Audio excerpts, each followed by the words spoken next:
आज ना इनका इंटरव्यू करके मुझे ऐसा लग रहा है कि ऐसे बच्चे ना बहुत सालों सालों के बाद जन्म लेते हैं। अभी भागवत का उठने का मन कर रहा है, लेकिन अभी हम भागवत के पापा को भी यहाँ पे बुलाएंगे। भागवत आप बैठो, आपके पापा को हम यहाँ पे बुलाएंगे थोड़ी देर में। लेकिन मैं अपने दर्शकों को ये बता दूं कि बहुत ही दिव्य आत्माएं होती हैं, ये दिव्य बच्चे होते हैं ये। चलिए हम देर नहीं करते, वरना भागवत जो है ना सोफा छोड़ के हमारा स्टूडियो भागने वाले हैं तैयारी में। हम इनके पिताजी को यहाँ पर अभी बुलाएंगे। तो यहाँ पर अभी हमारे साथ मौजूद हैं भागवत जी के पिताजी। बहुत बहुत स्वागत है प्रभु जी आपका। हरे कृष्णा। नाम शायद आपका अकाम प्रभु जी हैं, अगर मैं सही हूँ तो। जी, अकाम भक्तिदास। अकाम भक्तिदास जी। अच्छा, मुझे प्रभु जी आप ये बताइए, आमतौर पर ना हमारे समाज में ये सवाल किसी लेडी से पूछा जाता है कि इस बच्चे को क्या खा के तुमने पैदा किया। तो मैं आपसे पूछना चाहूँगी कि जब ये पैदा होने ही वाले थे, क्या माहौल था जो इतना दिव्य बच्चा ये पैदा हुआ है? एक्चुअली पैदा होने से पहले से ही ये प्रक्रिया शुरू हो जाती है। हमारे शास्त्र कहते हैं गर्भदान संस्कार।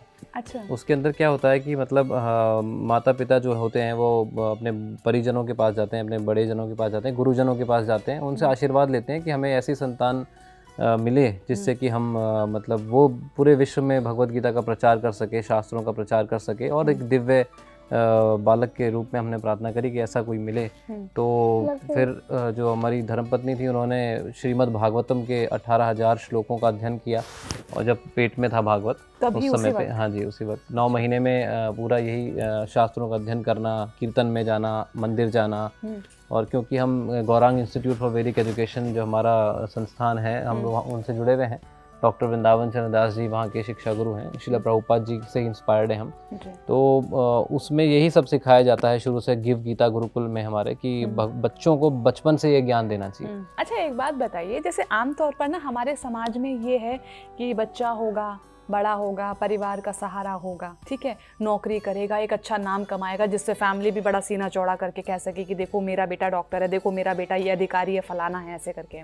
और जब बच्चे भक्ति मार्ग की तरफ जाने लगते हैं तो मैंने कुछ पेरेंट्स को देखा है, वो ये सोचते हैं कि अगर इस मार्ग पर जाएगा तो फिर ये हमारा नहीं कहलाएगा, हम कैसे छोड़ दें अपने बच्चे को कि हाँ अध्यात्म की राह पकड़ ले, कहीं सन्यासी ना हो जाए, कहीं ये ना हो जाए।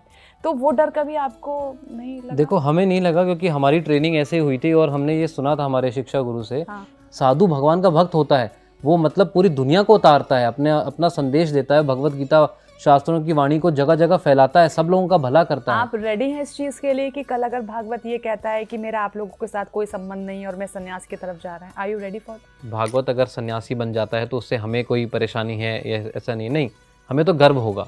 हमें गर्व ये होगा कि हाँ, हमारा बच्चा जो है वो सनातन धर्म के प्रचार में कार्य कर रहा है, आगे बढ़ा रहा है। ये सबसे बड़े डॉक्टर होते हैं, ये सबसे बड़े साइंटिस्ट होते हैं, सबसे बड़े इंजीनियर होते हैं, क्योंकि ये आत्मा की डेवलपमेंट करते हैं। ये केवल शरीर की डेवलपमेंट नहीं करते। और मैं देख रही हूँ आपकी उम्र बहुत ज़्यादा नहीं लग रही है मुझे, और खैर भागवत तो 3 साल के हैं ही, तो आपके अंदर इतना ज़्यादा ज्ञान, क्योंकि मैं देख रही थी आपकी जो भागवत की जो माता जी हैं, वो भी बहुत उम्र उनकी भी बहुत ज़्यादा नहीं है। तो आप दोनों का ये जो कॉम्बिनेशन हुआ, कैसे, मतलब कैसे मिले? और हम लोग एक्चुअली हमारे शास्त्रों में क्योंकि यही लिखा है कि जैसे मैं भक्त हूँ तो ऑब्वियसली एक भक्त से ही विवाह करना सही रहता, नहीं तो क्या होता कि दोनों क्लैशेस हो जाते।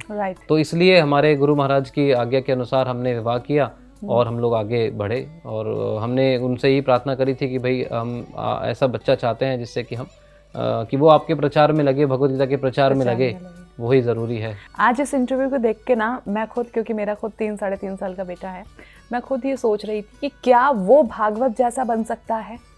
बिल्कुल बन सकता है। हर माँ शायद ये सोच रही होगी, आप पिता सोच रहे होंगे आज बैठ के। नहीं, बिल्कुल बन सकता है, और हर माता पिता को अपने बच्चों को बनाना भी चाहिए भागवत जैसा। परंतु उसके लिए पहले माता पिता को, हमारे जो शिक्षा गुरु हैं वो कहते हैं कि माता पिता को पहले बनना पड़ेगा हमारे जैसे, तभी वो बन सकते हैं। और हमारे जैसे का मतलब नहीं कि भाई सब कुछ छोड़ छाड़ के बैठ गए, नहीं, आप कोई भी कार्य कर रहे हैं आप करते रहिए, पर साथ में आध्यात्मिक ज्ञान को जोड़िए। वो आप अपने जीवन में उतार लेंगे तो आपकी चेतना अच्छी हो जाएगी और आप अपने बच्चों को भी ये ज्ञान दे सकते हैं। कहते हैं कि हर व्यक्ति के अंदर ना ईश्वर है, अगर आप देखना चाहो तो सबसे पहले तो मैं आपके बैठे जो अंदर ईश्वर बैठे हैं ना, मैं उनको प्रणाम करती हूँ। और दूसरा प्रणाम मैं करती हूँ कि इतना दिव्य बालक आपने हमारे इस भारत की संस्कृति के प्रचार प्रसार को बढ़ाने के लिए जो आपको बहुत बड़ा योगदान है, बहुत बहुत मैं आपका धन्यवाद करना चाहूँगी। और आज का इंटरव्यू सिर्फ एक इंटरव्यू नहीं है, मैं आपको बताऊँ, ये हमारे लिए सीख है, ये हमारे लिए एक मैसेज है कि हम अपनी आने वाली पीढ़ी को कहाँ लेकर जा रहे हैं और हम कहाँ देखना चाहते हैं।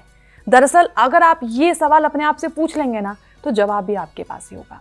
आज के लिए सिर्फ इतना ही। लेकिन भागवत से सिर्फ 3 साल का बच्चा नहीं, ये हमें 300 साल का जो बुजुर्ग होता है ना, वो जो बात बता के जाते हैं ना, आज भागवत ने हमें वो ज्ञान दिया है। तो बहुत बहुत धन्यवाद मैं आपका करना चाहूँगी जुड़ने के लिए। शुक्रिया। हरे कृष्ण। हरे कृष्ण।